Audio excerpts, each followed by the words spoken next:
예수님을 축복합니다.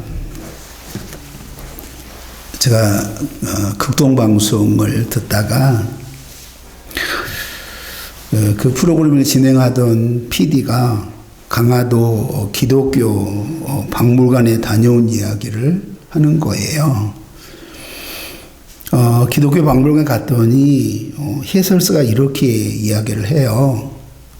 강화도는 우리나라에서 최초로 기독교가 들어온 지역입니다.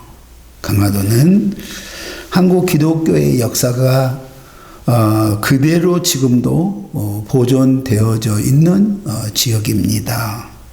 그때의 교회가 그대로 있고 선교사님들의 선교의 흔적이 또 그대로 있고 믿음의 선조들이 어떻게 교회를 세웠는지의 흔적이 그대로 남겨져 있습니다. 그리고 지금도 여전히 강화도에는 교회가 아주 많습니다. 그리고 예수 믿는 사람도 아주 많습니다. 이렇게 이야기를 합니다. 그런데 한 사람이 이렇게 묻으라는 거예요. 강화도 사람들이 복음을 가장 먼저 받아들였고 지금도 교회가 많고 예수 믿는 사람들이 그렇게 많다면 그러면 강화도 사람들은 복을 많이 받았겠네요. 성공한 사람들이 되게 많겠어요. 이렇게 이야기를 해요. 그러니까 박물관의 해설사가 한 사람의 물음 가운데 이렇게 대답을 합니다. 글쎄요. 이렇게 이야기해요. 글쎄요. 어떤 의미에서 물으시는 것인지 잘 모르겠네요. 무엇이 복의 기준이라고 물으시는 것인지 어떤 기준에서 성공한 사람이라고 저에게 묻는지 저는 잘 모르겠습니다.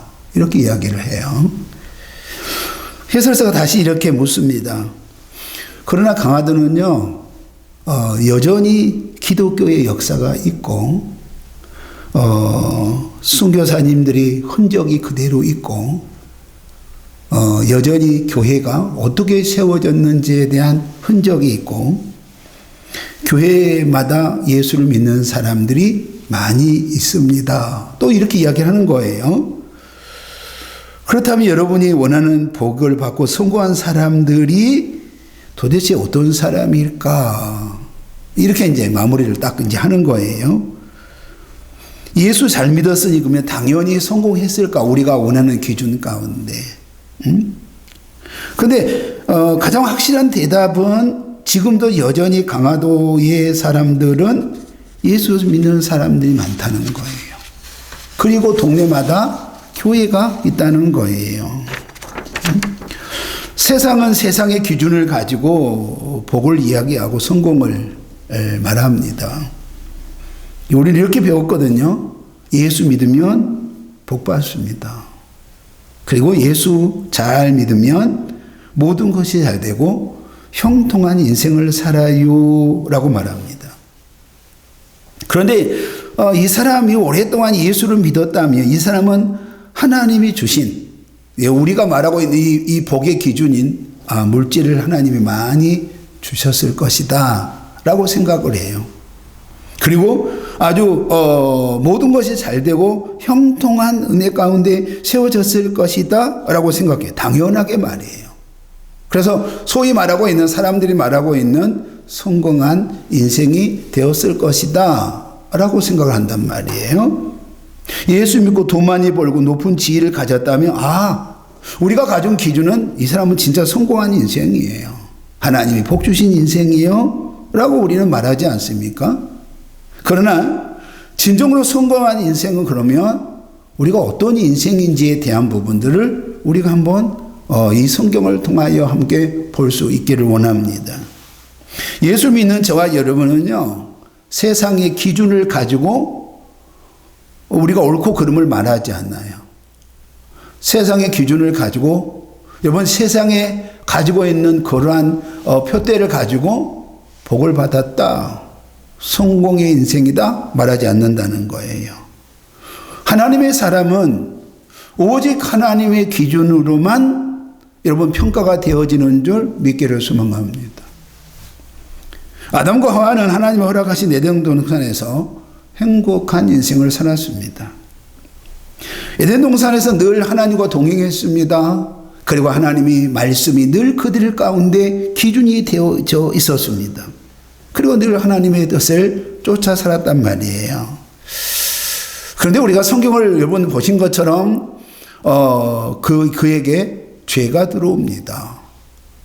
간교한 짐승뱀이 그 사탄이 아담과 하와를 유혹하는 장면이 성경이 나오잖아요. 그러니까 문제는 그들이 죄가 들어오면서 지금까지는 하나님의 말씀이 기준이 되어지고 하나님이 기준이 되어졌던 그들이 에덴 동산에서 살아내는데 아무런 문제가 되지 않았던 그들 가운데 변화가 일어나기 시작을 한단 말이에요.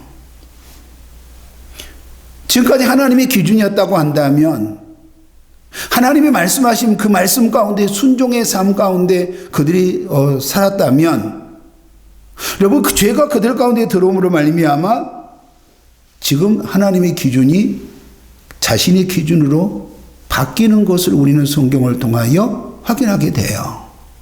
우리가 창세기 3장 6절에 보면요. 여자가 그 나무를 본즉 먹음직도 없고 보암직도 없고 지혜롭고 할 만큼 탐스럽기도 하다. 누가 보니까? 그 여자가 보니까. 그 하와가 보니까 오늘 지금까지 하나님의 기준이었던 그 에덴 동산의 삶이 누구의 기준이 되어버린 거예요? 오늘 이 여자 하와의 기준이 된 거예요. 자신이 곧 기준이 되어져서 하나님이 금하신 이 에덴 동산의 선악과가 오늘 그에게는 뭐예요? 아주 탐욕스러운 것으로 보여지는 것을 보게 되어지고 결국 그들은 선악과를 따먹는 불순종의 역사가 일어나고 말았단 말이에요. 결과는 어떻게 됐나요? 에덴 동산에서 쫓겨났습니다. 그렇다면 우리의 기준이 아니라 하나님의 기준이 우리에게 적용되어져야 하는 것이 여러분 구원받는 예수 믿는 인생인 줄 믿습니다. 하나님의 기준에서 가장 복 있는 성공한 인생은 무엇입니까? 여러분 예수 잘 믿는 것인 줄 믿습니다. 그러니까 해설사가 뭐라고 말했냐면 아주 정확한 전곡을 찌른 거예요. 글쎄요? 라고 시작하면서 그런데 마지막 뭐라고 말했냐면 그래도 여전히 강화도에는 교회가 가장 많이 있고요. 여전히 예수 믿는 사람들이 가장 많이 있어요. 그러니까 당신에게 물어보고자 하는 것이 아니거든요. 여전히 이 강화도는 예수 믿는 사람이 참 많이 있습니다. 이 말이거든요. 세상에 내어놓을 돈은 없어도 그 높은 지위도 없는 가장 평범한 인생일지라도 여전히 우리가 예수 안에 있다면이에요. 예수 그리스도를 믿는 믿음의 사람으로 우리가 살아내고 있다면 정말로 말씀 안에 우리가 살아내려고 하는 영적인 몸부림이 있고 예수님이 우리 가운데 있다면 이 사람은 진정으로 성공한 인생이요 복 있는 인생인 줄 믿기를 소망합니다. 이제 이 프로그램을 진행하던 PD가 이제 전화를 받아요.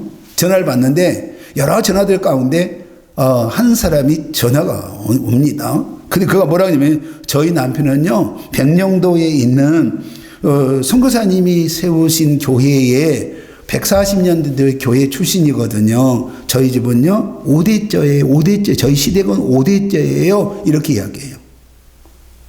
그러니까 그 PD가 뭐라고 하냐면 와 그래요. 와. 그 교회가 어떤 교회냐면 여러분 이제 저도 가봤지만 중화동 교회예요.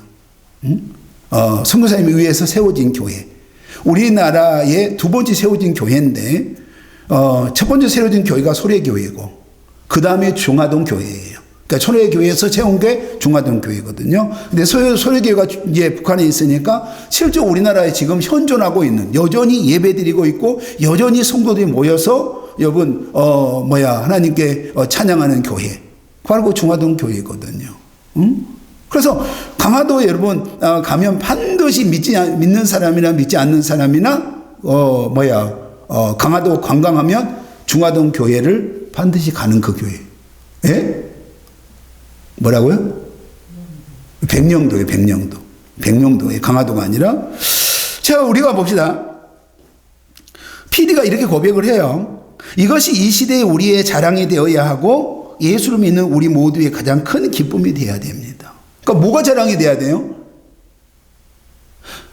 우리 시대기 여러분 5대째 예수 믿는 가정이고 그 선교사님이 세운 그 140년 된 교회 출신이라고 하는 이것이 우리에게 자랑이 되는 거죠. 세상의 기준에서 보면 여러분 너무 허접하지 않습니까? 아니 우리 집은 5대째 예수 믿고요. 지금도 여전히 온전히 예수 믿는 집이에요.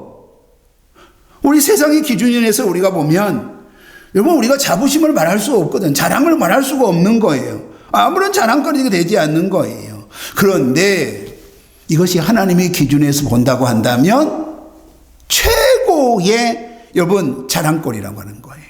그러니까 세상의 부귀영화를 가진 자의 자랑거리하고는 비교가 안 되는 우리의 만왕의 왕이신 그 하나님 앞에 가장 큰 자랑거리가 될 수 있는 것이 오늘 우리 가정이 우리 가문이 5대째 예수 믿는 거예요. PD가 그렇게 이야기를 해요. 그러면서 거기서 마지막 한 멘트를 툭 던져요. 당대 예수 믿는 사람도 복 있어요? 라고 하더라고요. 응? 우리가 예수를 믿고 천국을 소유한 자들입니다. 지금의 우리의 영적인 숙제는 그러면 당연하게 우리 자녀들에게 우리가 무엇을 물려줘야 될 것인가? 하나님의 기준에서 말이에요. 내 자녀들에게 무엇을 물려줘야 될까?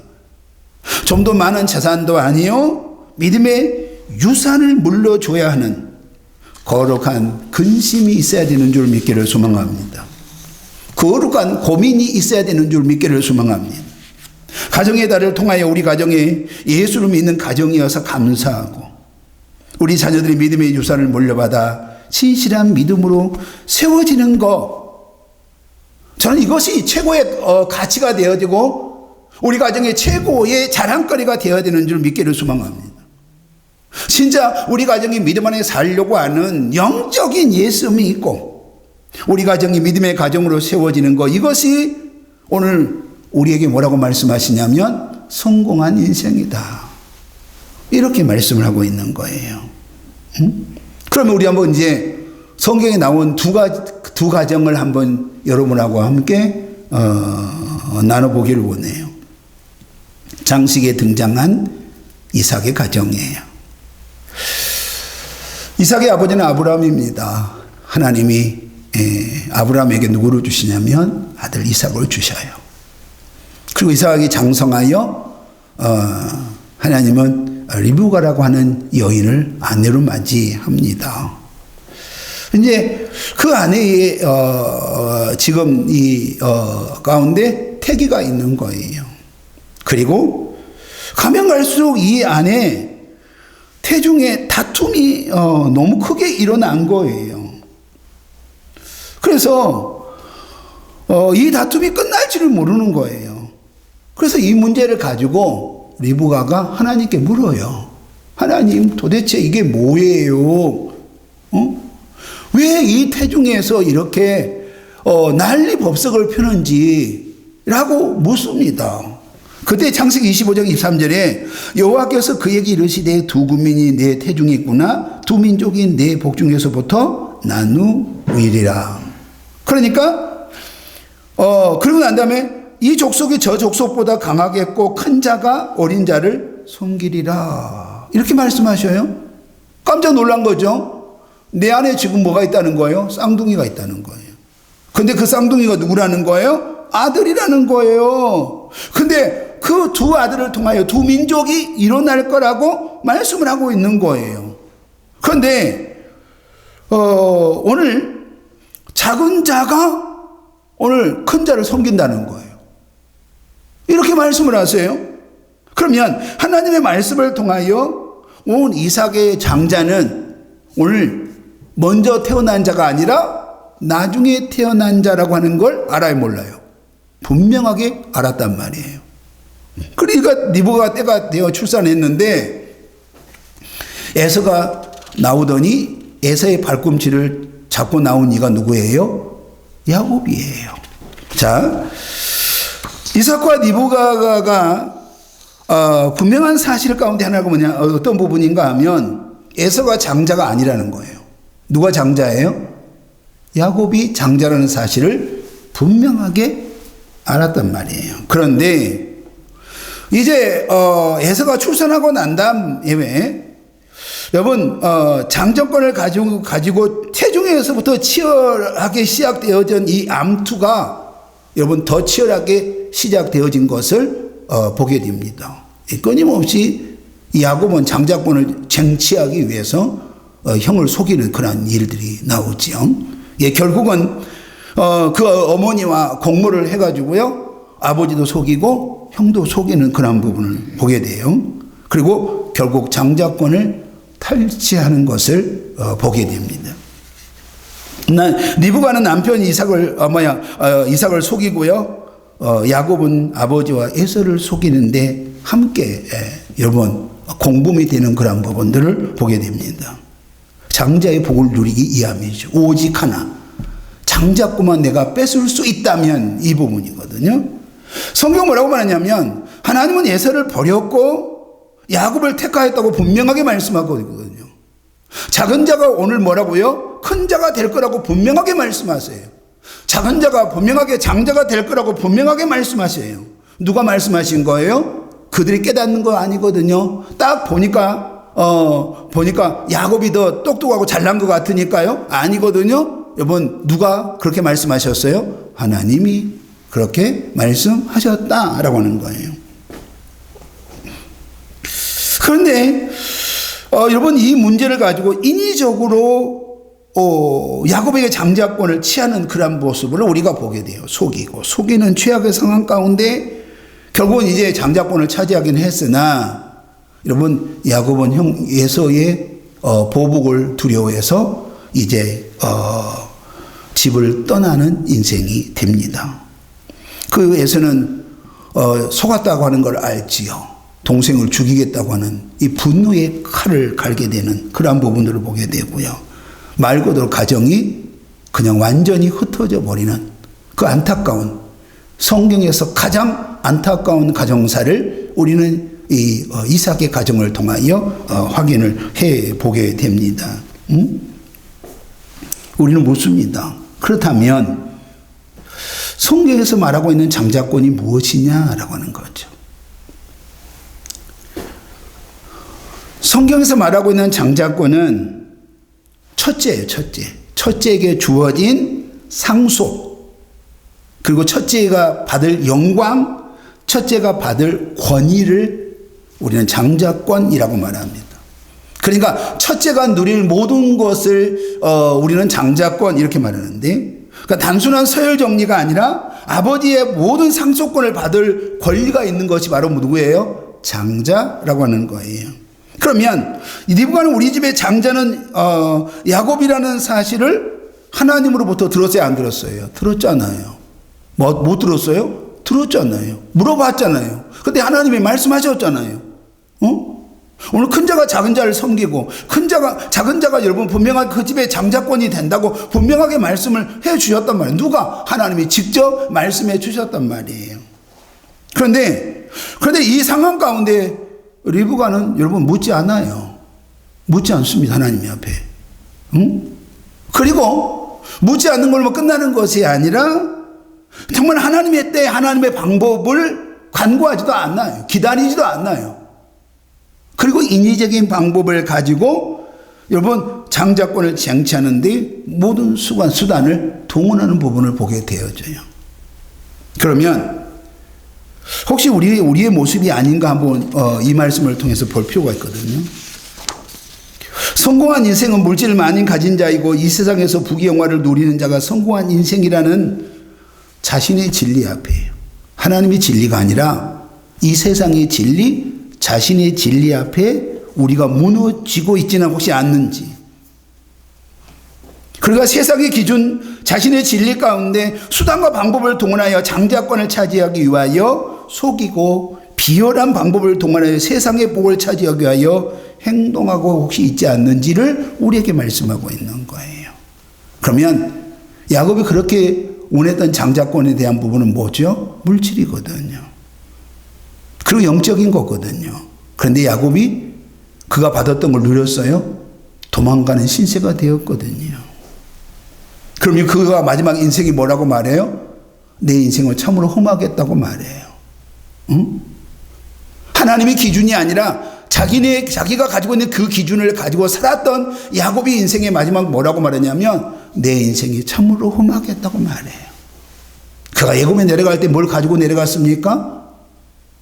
그가 가지고 있는 것들이 그의 구원이 되었습니까? 아니란 말이에요. 영적인 하나님이 약속하신 영적인 장자권만 누린 줄 믿습니다. 야곱의 후손을 통하여 주신 하나님의 여러분 구원의 그 역사가 일어난 것 외에 그가 누린 거에 아무것도 없다는 말이죠. 우리가 그 다음에 우리가 이제 성경에 보면요, 오늘 우리에게 주신 말씀 디모데가 성경에 나옵니다. 바울은 디모데를 이렇게 평가해요. 디모데후서 1장 5절에 이는 내 속에 거짓이 없는 믿음이 있음을 생각함이라 이렇게 말해요. 바울 사도가 기억하고 있는 디모데는 어떤 부분이에요? 거짓이 없어요. 진실한 믿음을 소유한 자라고 하는 거예요. 진짜 디모데만큼은 이 성경의 말씀을 보면 하나님 앞에 신실한 사람이라는. 응? 내가 가장 믿을 만한 사람이 누구라고 말하냐면 바울은 이렇게 말합니다. 디모데라고 말해요. 내 아들 디모데. 그러니까 디모데는 바울은 장가를 안 갔잖아요. 근데 장가를 안 갔는데도 불구하고 내 아들 이렇게 말하거든요. 그러니까 얼마나 바울 사도의 그 마음 가운데 디모데에 대한 그 마음이 어떤 마음인지에 대한 부분을 우리가 보게 돼야 돼요. 응? 그래서 바울 사도가 뭐라고 말하냐면 나는 디모데를 생각하면 기쁨이 있어요. 행복해요. 그리고 난 디모데만 생각하면 하나님 앞에 감사를 올려드립니다. 이렇게 말해요. 디모데만 생각하면 말이에요. 응? 디모데가 가지고 있는 이 진실한 믿음, 거짓이 없는 이 믿음, 신실한 예수 부활 소망 가운데 있는 이 믿음이 그러면 도대체 어떻게 이 믿음을 소유하게 되었을까? 이게 이제 바울 사도가 가지고 있는 고민이라고 말하거든요. 이 성경을 보면 도대체 디모데가 디모데 되게 하신 것이 누구냐라고 하는 부분들이 여러분 이 바울 사도가 가지고 있는 디모데를 향한 여러분 아주 거룩한 고민이란 말이에요. 저렇게 신실하고 진실한 거짓이 없는 참된 믿음을 소유했다고 한다면 분명히 저절로 되어지진 않았을 텐데 말이에요. 근데 바울은 성경을 또 이렇게 말해요. 난 하나의 사실을 알았다 이렇게 말해. 응? 너에게 거짓이 없는 믿음, 진실한 믿음, 하나님 앞에 그렇게 신실한 너희가 믿음이 가지고 있는 그 믿음의 그 제공자가 누구인가를 알았다 이렇게 말한단 말이에요. 예할머니 로이스와 어머니 유니게의 신앙이 바로 너에게 있구나 라고 말씀하고 있는 거예요. 응?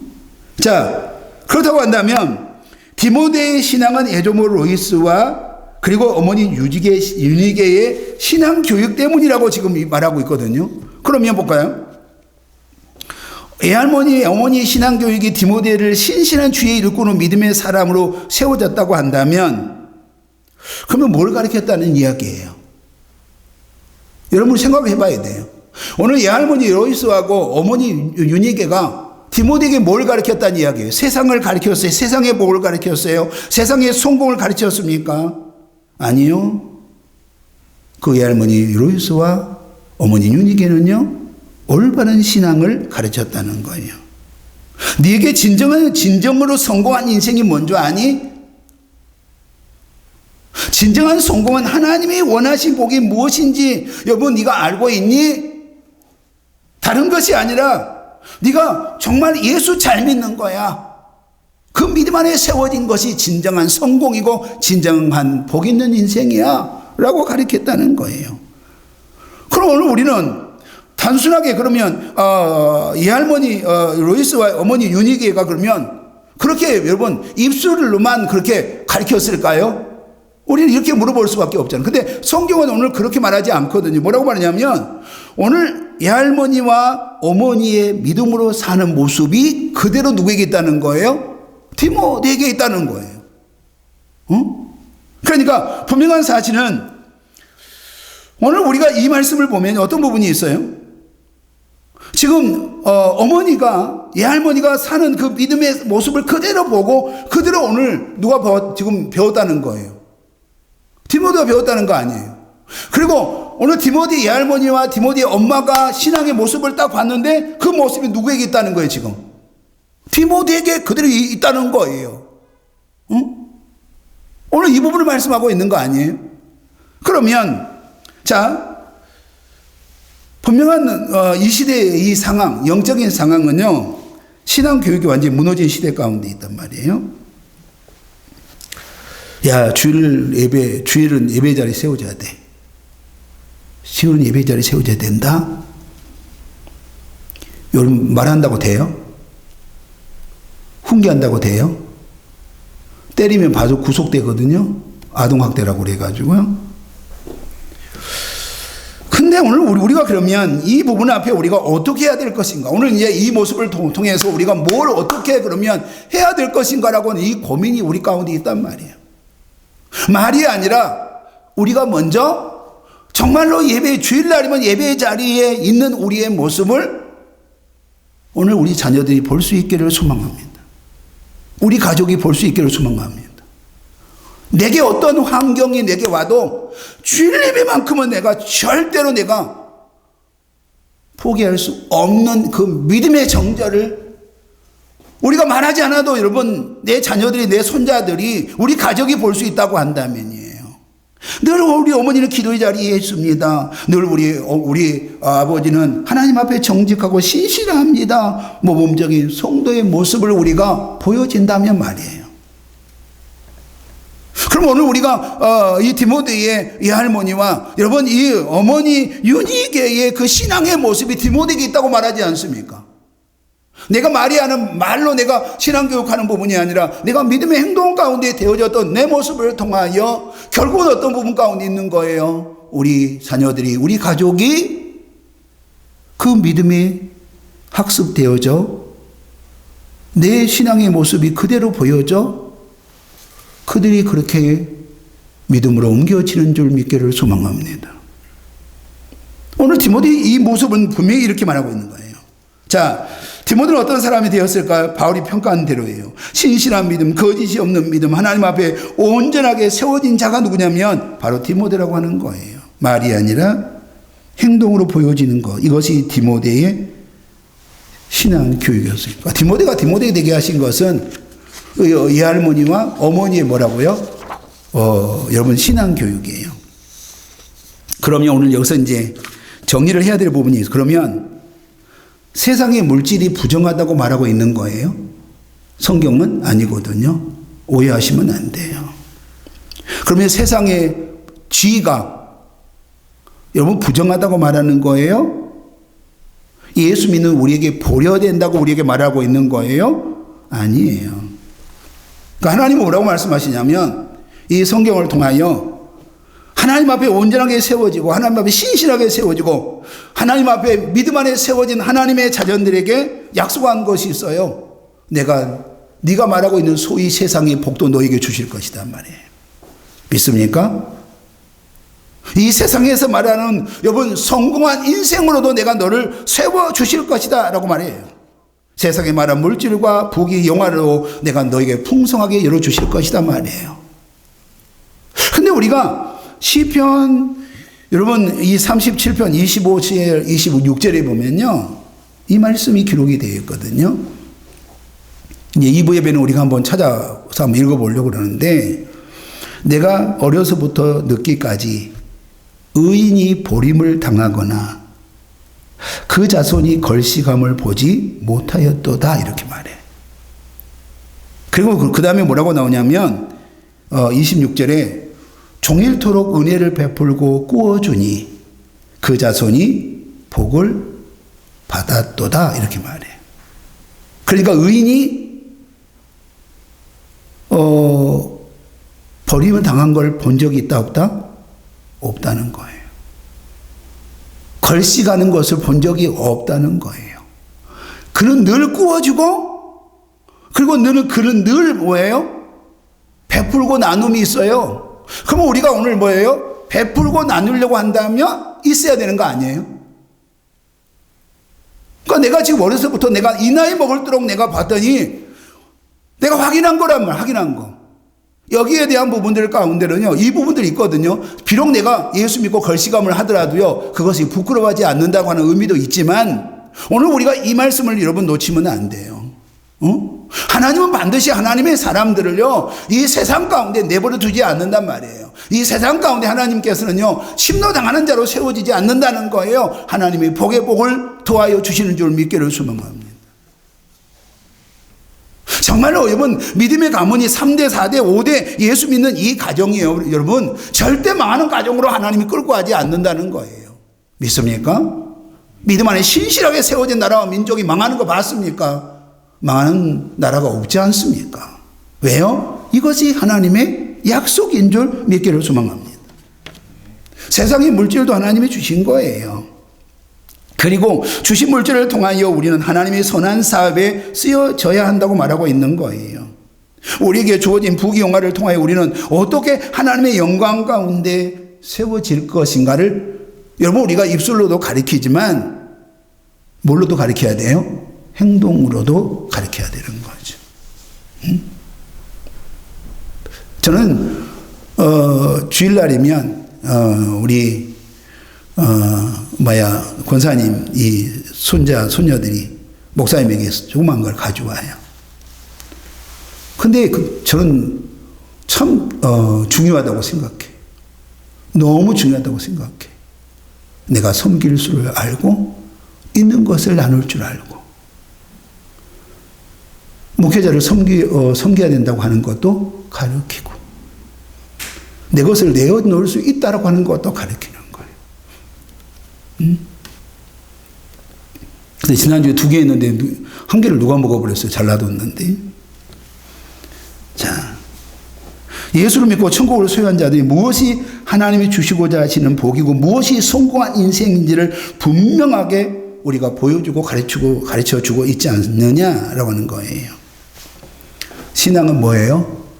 배운 대로 합니다. 신앙은 뭐예요? 본 대로 합니다. 다시요. 신앙은 배운 대로 합니다. 신앙은 내가 내 눈으로 본 거 그대로 행동합니다. 그러면 자신이 보고 자신이 듣고 배운 대로 하나님께 나가는 것이 우리 신앙 아니에요? 이것이 하나님께서 우리에게 주신 진리 아니에요? 그러니까 신명기는 뭐라고 말해요? 네가 보고 듣고 가르치고 그대로 행동하라고 그랬잖아요. 그러니까 네가 가서 가나안 땅에 가서 가르치라고 말하잖아요.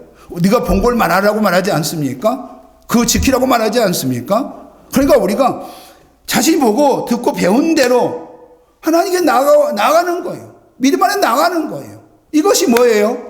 바로 진리란 말이에요. 그러니까 여러분의 신앙이 결국 여러분으로 끝나는 것이 아니라 여러분의 자녀들에게, 여러분의 가족에게, 그리고 또 다른 우리 교회 공동체의 성도들에게, 여러분 손자 손녀들에게 그대로 신앙을 보여주는 거예요. 근데 내가 믿음 안에 살았던 그 모습 그대로 내가 본 대로 내 자녀들은 또다시 믿음 안에 언젠가는 돌아오는 역사가 일어난 줄 믿기를 소망합니다. 예배는 그렇게 하는구나. 신앙생활은 그렇게 하는구나. 라고 말입니다. 5월은 우리 가정과 자녀들의 영적인 상태를 확인해 봐야 되는 그러한 시간이기도 해요. 우리의 신앙을 점검해 봐야 되는 시간이기도 합니다. 그리고 우리 자녀들이 세상의 성공과 세상의 기준에서 혹시 복을 쫓아가는지 아니면 하나님의 기준에서 복을 쫓아가는지 그리고 성공을 향하여 달려가는지를 우리는 확인을 해야 된단 말이에요. 분명히 확인을 해야 된단 말이에요. 나로 끝나버린 믿음이 아니라 저는 이번 주 말씀을 준비하면서 일주일에 이런 생각을 했어요. 나로 끝나버린 믿음이 아니라 내게 주셨던 이 아름다운 믿음이 내게 주셨던 이 구원의 역사가 내 자녀들에게 그리고 3대, 4대, 5대, 6대 우리 예수님이 오실 때까지 그 믿음 안에 세워진다고 하는 말이에요. 믿습니까? 오늘 우리는 이 말씀을 붙들고 이걸 붙들고 가야 돼요. 우리의 최고의 자랑이 정말로 우리 물질이 많은 집이에요. 돈 많아요. 나 세상 말하면 성공한 인생이요. 라고 하는 게 아니라 우리 집은 믿음의 가문이에요. 이것이 우리에게 최고의 자랑거리가 되기를 예수 이름으로 축복합니다. 하나님 감사합니다. 사랑하는 우리 성도들의 가정, 믿음의 명문 가정으로 세워질 수 있도록, 이것이 우리 인생의 최고의 가치가 될 수 있도록, 우리의 자랑거리가 될 수 있도록 우리 가정을 다시 한번 아버지 영적인 점검을 하는, 그리고 주님이 기뻐하신 자리 가운데 세워지는 시작이 되는 시간이 되게 하여 주옵소서. 예수님 이름으로 기도하옵나이다. 아멘.